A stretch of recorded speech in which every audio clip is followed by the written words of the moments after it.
mandatory minicamp is coming up next week for the Dallas Cowboys, so we'll have an opportunity to see some of your favorite Cowboys get back onto the field, the Dak Prescotts of the world, the Ezekiel Elliott's of the world, but who needs to step up the most for a team that went 6-10 last year, did not win the NFC East, was beset by a bunch of injuries, and now has, as it does every year, expectations coming into what should be a quote-unquote successful season for America's team, RJ Choppy. All right, I have not seen this article. Okay, so I'm going to guess. This comes from our good buddy John Machota of The Athletic, by the way. I'm going to guess the step-up candidates.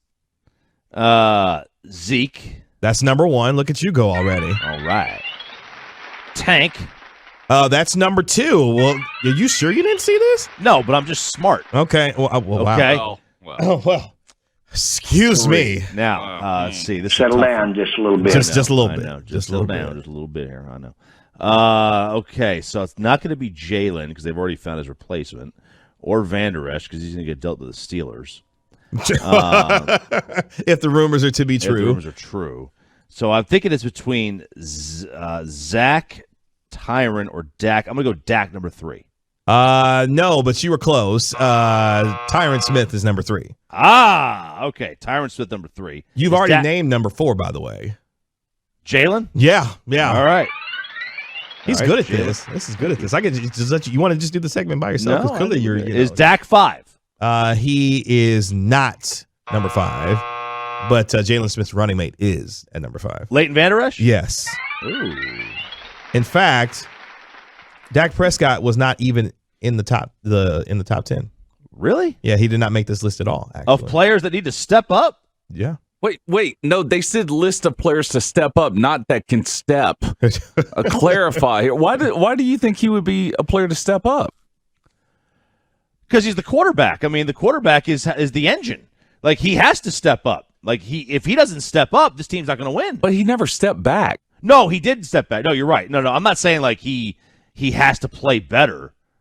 Like, I'm just saying like this needs to be another step in Dak's career. Step up. Like, take that next step in your career progression. He is already, to me, the 6th best quarterback in the league. Let's get to 3.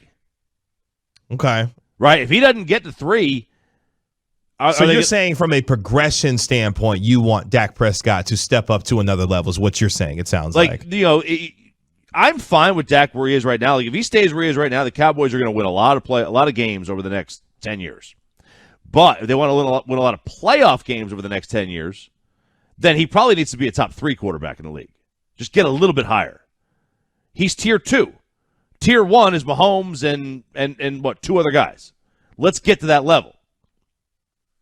I can get down with that because you want to see a guy get to the upper echelon as far as the best of the best quarterbacks are concerned. I mean, you throw Mahomes, you throw Rodgers in there, and I guess you're still throwing Brady in there since he just came off of another, Super Bowl championship, whatever.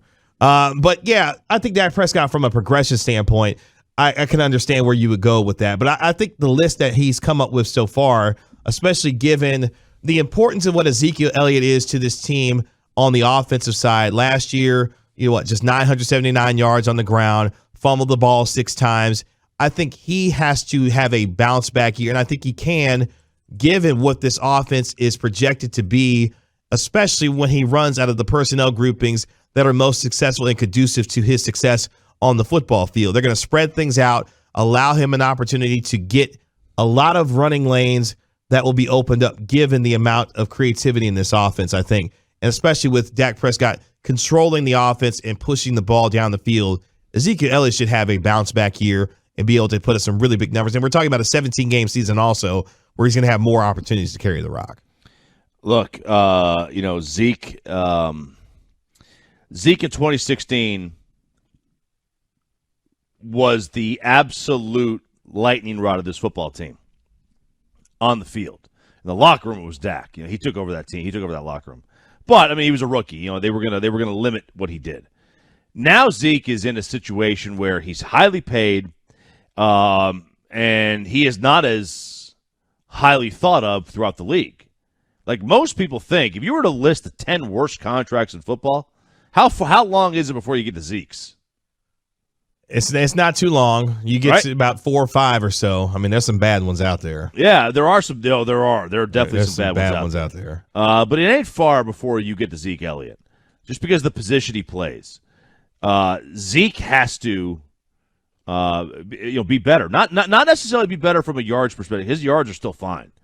His yards per carry continue to drop from where he was. So are you feeling better about his contract if he goes for 1,500 yards and averages like 4.8 yards per carry this year and has 10 rushing touchdowns? Are you feeling better about it at that point? Or would you still feel the same way relative to what running backs theoretically should get paid given the value that they are in the NFL now? I still would feel the same way. But, I mean, we're stuck with him. So let's go.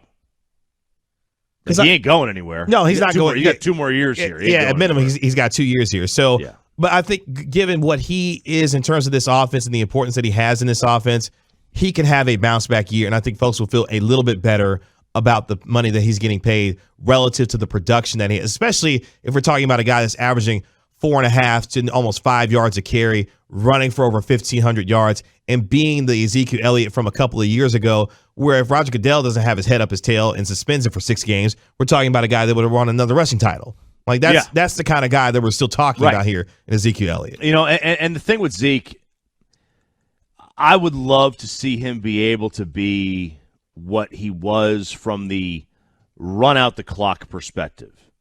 2016, 2017, when they had a lead, I mean, they just handed that ball to him. Yeah. And it was church. And I don't know if that's the same guy anymore. I don't know if he can run like Marion Barber did in 2007, where if the Cowboys had a second half lead, I mean, they just handed it to Marion. And that thing was just, I mean, there ain't nobody that was going to stop him running downhill. And Zeke was that guy in 2016. He really was. And they can handle the ball 30 times a game. Do you want to hand him the ball 30 times a game now? I don't think you necessarily have to in 2021. No, you definitely don't. But even can you? Can Zeke handle 30 a game? I don't even know that he could.